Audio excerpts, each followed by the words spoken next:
Hey mental workers, welcome back. Have you ever had to charge a cancellation fee, enforce that cancellation policy, tell somebody that they no longer can have the service because of repeated non-attendances?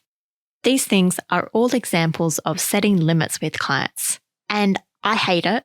I think a lot of other people hate it as well. It's really hard, particularly as early career mental health professionals like we are. And let's unpack it and talk about it. We're going to use the example of setting limits with cancellation fees today in this episode. I already feel kind of icky. I really hate implementing cancellation fees, but I've got a few hints, tips, and experiences that might be able to help you. First, I want to share with you my first experience of setting limits with clients around non-attendance. I was working in a government-based service, and a client hadn't showed up twice in a row to their appointment. Our policy at the time was that if you no-show for 2 appointments, then we discontinue the service. It was a free service, and so the rationale was that, well, if they don't show up, there are lots of people on the wait list, and we can't wait around for people to show up. I really didn't want to tell the client that they could no longer attend because they had told me that the reason why they no-showed for their second appointment was because a plumber showed up at the time that they said they weren't going to show up and they had to stay behind. Nobody else was in the house. I felt a lot of empathy for this client, but my manager said to me, Bronwyn, you just got to make the call and tell them. And so me feeling really awful, I made the phone call. I could hear the disappointment in their voice. I felt really shitty myself. But I did it because I had to, not because I wanted to, definitely not. And I think this points to the broader reason why perhaps we find it so difficult to set limits with clients. That is because we're really good at caring. We're so good at being empathetic, listening practitioners that we genuinely try to put ourselves in clients' shoes and think about where they're coming from. And when I do that, I'm like, oh, I get it. And then I excuse it. We're not so good at the other side of the spectrum of setting limits. And this might be because of internalized gender stereotypes that we should be feminine and caring, at least for women identifying practitioners. And it might also be because of the stereotypes of the profession, that we're a caring profession. So how could we set limits? We find setting limits way more acceptable for other professions, but in psychology especially, it's like we should be nurturing, we should always be caring. This puts a lot of pressure on us, and I can see why we kind of struggle with this aspect of setting limits. Here's how I've gotten around it. I've gone around it by telling myself that limits are very important. In fact, me learning schema therapy, that was really helpful because one of the core emotional needs that children have is setting limits. Why is setting limits important? It's because it provides safety, security, consistency, and predictability for children. It lets them know that you care. When people don't set limits, and I guess we're talking about parents in the schema therapy context, when parents or caregivers don't set limits, what you're actually communicating to a child is you don't care what happens to them. Whereas if you say to a child, I need you to play only in the street where I can see you, you're actually letting them know that one, there's consequences. It might be unsafe around the corner where mum can't help you. And you're also letting them know that you care. One of the things we need to do in our therapeutic relationships with clients is kind of tussle between this caring dynamic and this limit setting dynamic. And that's to help clients change.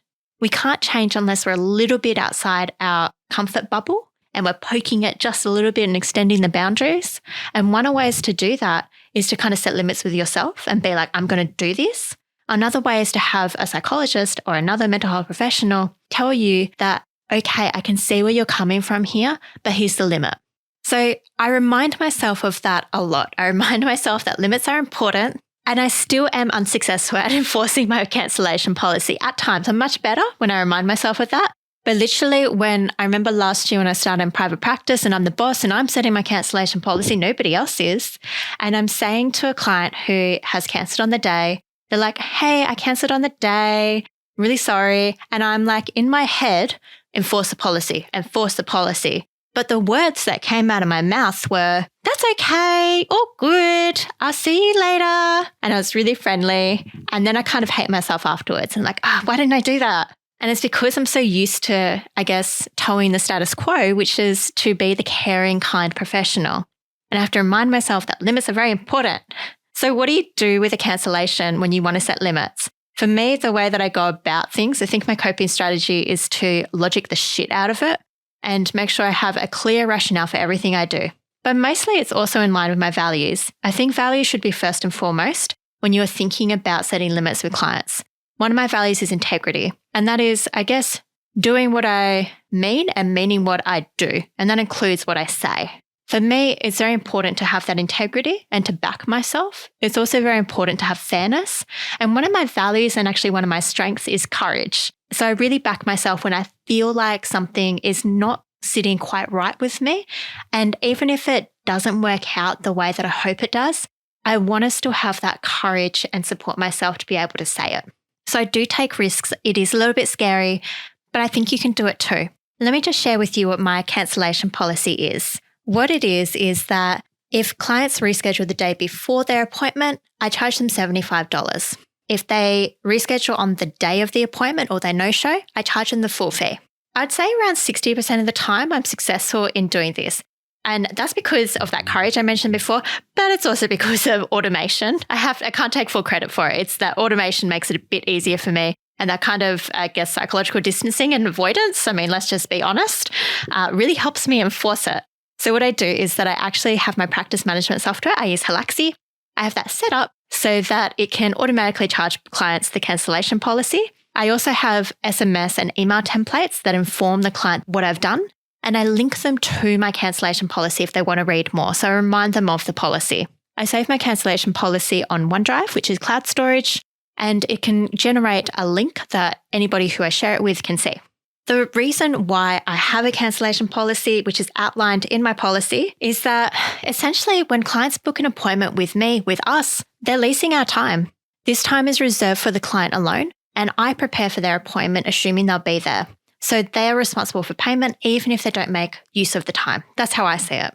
I also say in my policy that I really support their autonomy in deciding whether or not they want to continue participating in therapy. That means it's okay to change their mind and reschedule an appointment, even if they said they were going to attend. However, if they provide very little notice of a cancellation, it's often too late or impossible for another client to reschedule their own schedule to make the time slot, meaning that someone else in need misses out.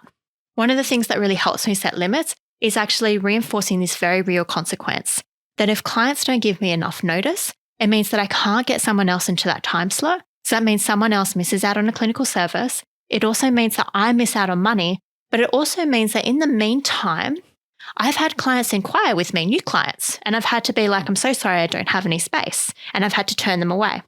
So when a client gives me too late notice or they decide to discontinue therapy with very short notice, then it actually has a real world impact because I could have taken on a new client.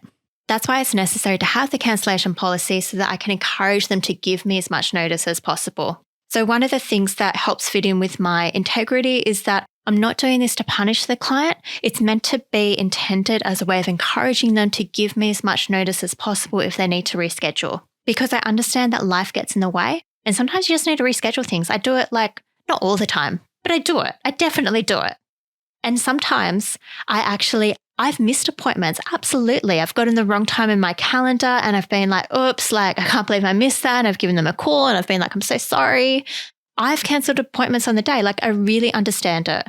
It's just that for us, it does have very real world consequences and it also has financial implications for the business. I don't want to do a calculation right now because I'm avoiding, I'm a little bit afraid, but I know that I've done it once before. And if I did not charge a cancellation fee, it would put me out by about $5,000 to $8,000 every year. I just can't absorb that as a small business. This is one difference between being a solo practitioner and a group practitioner, is that I know in group practices, they actually give a freebie the first time that the client cancels. And they say to them, no worries, here's the cancellation policy. We've given you a concession this time, but next time we'll actually charge it. And I really liked that for a while. Last year when I started my business, I was like, oh yeah, that sounds really good. Maintain the relationship, just remind them. But then I was like, oh crap, I can't actually absorb that cost as a solo practitioner. So what I say now is that my concession, if they cancel on the full day, is actually the $75 fee rather than the full fee. I've been feeling a bit icky around charging the full fee if they reschedule on the day. I don't know whether I just need to change my mindset around this or take it away. I've been thinking why don't I just charge them $75 for cancelling on the day? I feel like that's my avoidance side coming out and trying to, insert itself into the cancellation policy. But I find it very difficult. And I always just assume on this podcast that if I'm feeling that way as an early career mental health professional, there's got to be someone out there who's listening to this that also feels the same way. I think overall, one of the things with the cancellation policy is to practice, practice, practice. Also to make it automatic so that you don't give your brain time to jump in and try and talk you out of enforcing the cancellation policy. You have thought about your cancellation policy. You've given yourself a rationale. Back yourself and do it. Also remember kindness and compassion, that you're not alone and that it is really hard. One of the most important sections I've got in my cancellation policy is around serious extenuating circumstances, because I understand that people have a life and sometimes it well and truly gets in the way of scheduled appointments. So I do take serious extenuating circumstances into consideration. However, in the vast majority of free schedules, my late notice fee will be charged. What I say to clients is that instead of charging the full fee, I can offer them a concession of $75, but only once, or I can offer them a telephone or online consult at the time of the scheduled appointment if they're well.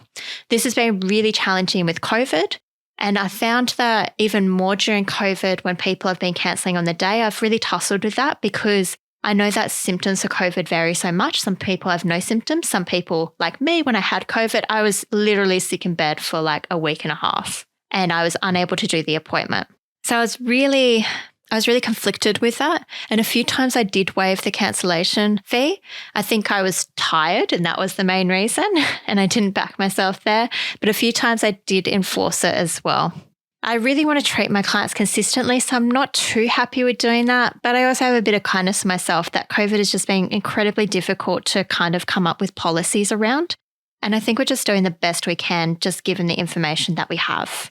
Finally, I also have a policy around when clients consecutively non-attend or they just have lots of non-attendances, lots of reschedules. Because what happens then is that, again, I'm having to say to new client inquiries, sorry, I can't actually accommodate you. And I want to make sure that the person who keeps on rescheduling over and over again, if there's anything getting in the way of attending therapy for them. So my policy is to have a conversation with them. I've also got an email template if I can't reach them in person or over the phone. I do that with them. And then I might ask them to take a break from therapy. And that might be to give them more headspace to focus on things that are taking more time at that moment. For example, if they're experiencing like a move or a renovation or something, maybe that requires more headspace and therapy. And then I ask them to come back when they feel that they're able to attend more consistently. I find that this has worked well. I've only done it once so far in my private practice, so I've had to ask someone to take a break, but they were very understanding. And I also gave them a list of alternative services just in case it was like to do with the therapy, and they felt a bit embarrassed about it. Overall, mental workers, it's hard for us to set in place limits because 1, gender expectations, 2, professional expectations, and one that I didn't mention, but there's a lot of self-sacrifices amongst us who put our needs last and habitually people please other people without pleasing ourselves.